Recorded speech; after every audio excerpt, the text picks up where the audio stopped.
Olá, meus queridos, olá, minhas queridas, sejam muito bem-vindos a mais um vídeo desse canal. No vídeo de hoje, eu vou falar para você sobre 3 dicas que você deve conversar com um paciente que tem dor no ciático. Aquele paciente que está em crise, que está sentindo muita dor, uma dor na perna muito intensa.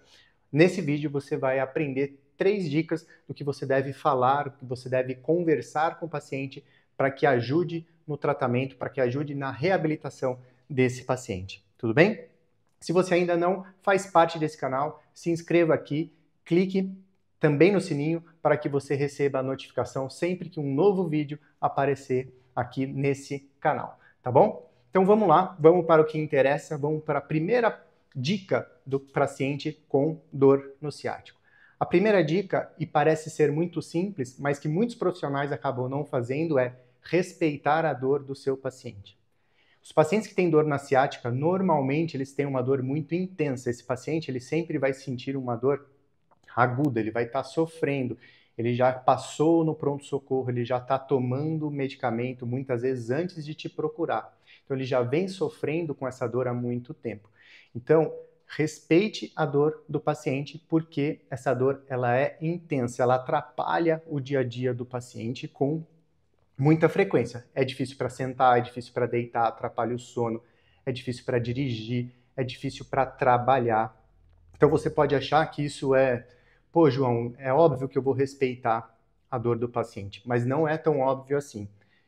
Nesses 12 anos que eu só atendo pacientes de coluna, é muito comum os pacientes me relatarem que outros profissionais, fisioterapeutas, médicos, os pacientes relatarem para mim que eles não deram tanta importância ou acharam que essa dor não existia justificativa para essa dor tão intensa do que o paciente estava relatando. Então, se você perguntar para ele de 0 a 10 que nota que você dá para a sua dor, e ele responder 1000, 100, não acho que ele esteja brincando com isso, porque na escala de dor desse paciente, essa dor ela é insuportável. Então, a gente precisa respeitar isso com o paciente e também nos manter calmo, tá? Para que a gente também passe essa tranquilidade, essa seriedade, essa serenidade para o paciente que está sofrendo de dor aí há muito tempo. Todos os pacientes vão sentir essa dor intensa, aguda, vai estar sofrendo tanto com essa dor? É óbvio que não. Vários fatores podem influenciar nisso, tá? Mas, se o paciente está sofrendo muito com essa dor, respeite a dor do seu paciente, tá?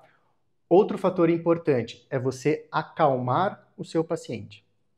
Como ele está sofrendo de dor há muito tempo, como ele está sofrendo uma dor há muito tempo e uma dor intensa, é importante também que você acalme esse paciente. Então, é importante que você fale sobre o prognóstico.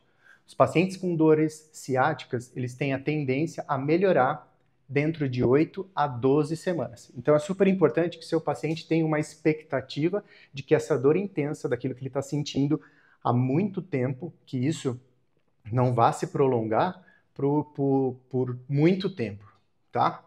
De 8 a 12 semanas é o normal dessas dores ir melhorando, diminuindo, tá? Então é sempre importante que você passe isso para o paciente, tá?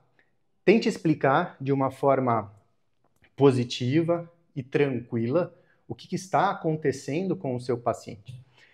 Você pode falar para ele que existe uma hérnia que pode estar irritando o nervo, que pode estar inflamando e causando essa dor, mas evite usar termos que podem causar mais medo, mais preocupação no seu paciente. Por exemplo, existe um nervo que está comprimindo muito o seu nervo.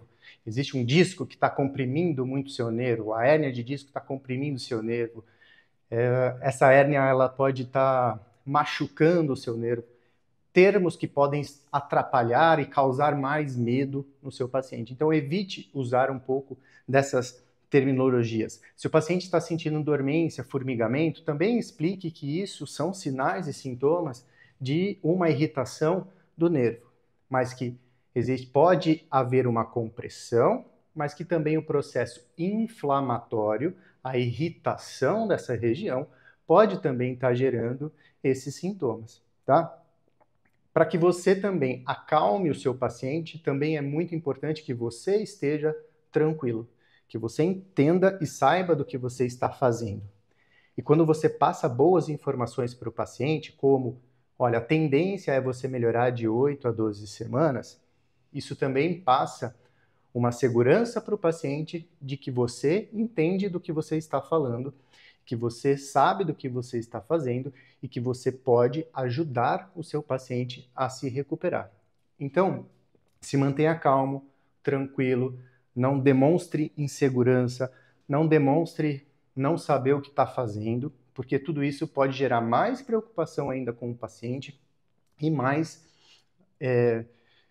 insegurança, medo com o que ele tem. Tá? Então é importante que você esteja seguro do que você está fazendo ali com o paciente.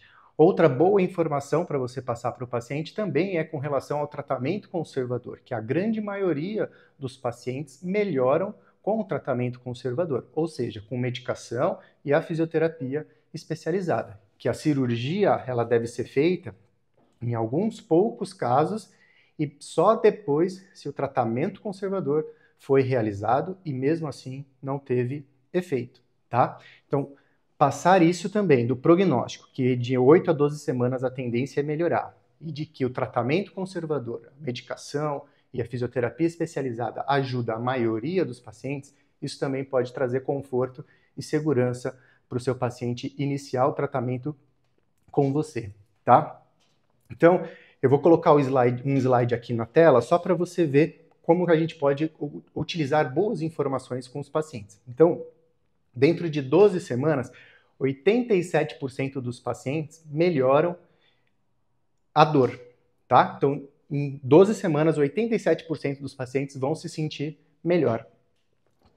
76% desses pacientes podem apresentar a regressão da hérnia de disco. Presta atenção que é mais uma boa informação para você usar com o seu paciente, tá? Então, 76% dos pacientes que têm hérnia de disco podem apresentar a regressão dessa hérnia, tá? E 81% dos pacientes que apresentam uma dormência, uma parestesia na perna, também podem melhorar dentro de um ano.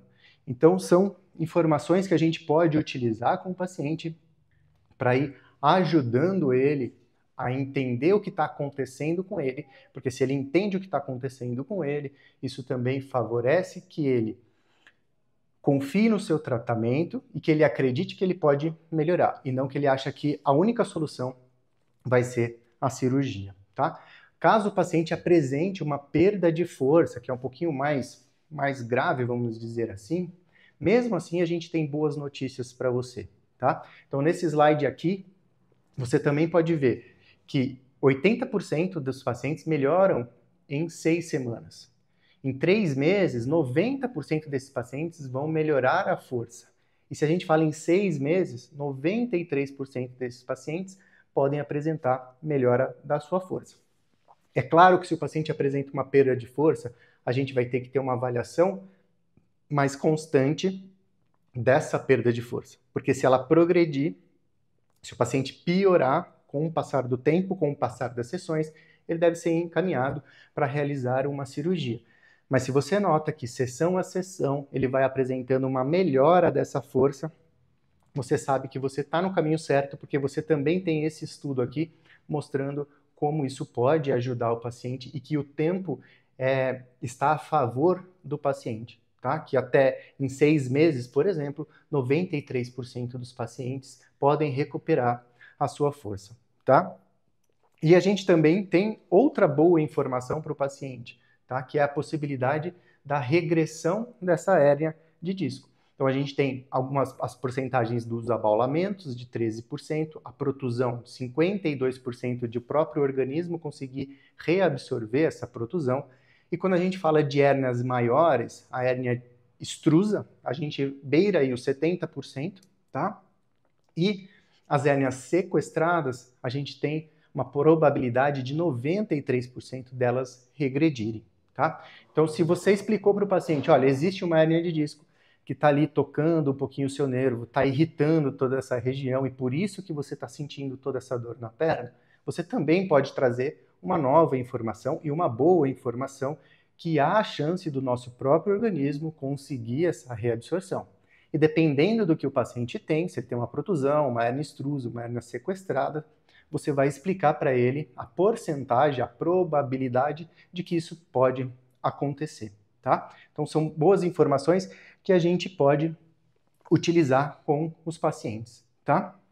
E se ele tiver uma hérnia muito grande, você também pode explicar para ele que ter uma hérnia muito grande não significa que ele terá muita dor, tá? Porque a gente também já tem estudos, eu vou deixar aqui na tela também alguns exemplos desses estudos, onde mostram que ter uma hérnia de disco não significa ter muita dor e que pacientes que apresentavam grandes hérnias de disco apresentavam, não necessariamente apresentavam dores intensas, tá? Estudos que mostrando que o paciente fez uma ressonância magnética, apresentou uma hérnia de disco volumosa, que a gente costuma dizer, né? Mas isso não se relacionava com a dor que o paciente apresentava. Então, por isso que eu falo que a compressão, falar que está comprimindo o nervo, não é o suficiente para justificar a dor do seu paciente, tá? Pode sim haver uma compressão, uma diminuição, uma irritação dessa raiz pela compressão, mas também pode existir uma irritação por conta de um processo inflamatório, tá? E por que isso é importante, João? Por que eu não posso falar que está comprimindo? Porque se a gente falar que só existe uma compressão, o paciente ele pode ter medo de se mexer, porque ele acha que aquilo lá está comprimindo e qualquer coisa que ele faça, ele vai comprimir mais. Ele pode achar que a única solução é a cirurgia, então eu vou precisar abrir, eu vou precisar cortar esse pedaço da hérnia para aliviar essa compressão. Ou ele faz um exame de imagem, ele está com uma baita dor na perna, por exemplo, uma dor intensa, atrapalhando a vida dele, ele faz uma ressonância e aí falam para ele, nossa, mas você não tem nenhuma alteração aqui, nenhuma compressão que justifique tamanha dor. E aí ele pode, pô, mas fizeram uma ressonância em mim e mesmo assim não acham a justificativa dessa dor? Então, explicar para o paciente que também um processo inflamatório, uma inflamação local também pode gerar esse desconforto, essa dor, né? Não desconforto, essa dor na perna, pode explicar melhor para o paciente o que está acontecendo e tranquilizá-lo. Assim, olha, é um processo inflamatório e tudo que nós vamos fazer aqui, junto com a medicação que você já está tomando, vai ajudar a diminuir essa irritação. E com o passar do tempo, como eu já expliquei para você, com o passar das semanas, a tendência é que você fique bem, tá? Então, essas 3 informações de você passar para o paciente sobre o tamanho da hérnia, sobre a possibilidade de regressão, sobre o prognóstico da dor ciática, que melhora em de 8 a 12 semanas, é fundamental para que o seu paciente se sinta tranquilo e seguro para que você faça o tratamento dele e que ele realize o tratamento com você, tá bom? Espero que você tenha gostado desse vídeo, espero que você deixe seu like aqui e qualquer dúvida que você tenha, ou sugestão, ou até um elogio, você pode deixar aqui no comentário que eu vou responder para você. Tá legal? Até o próximo vídeo.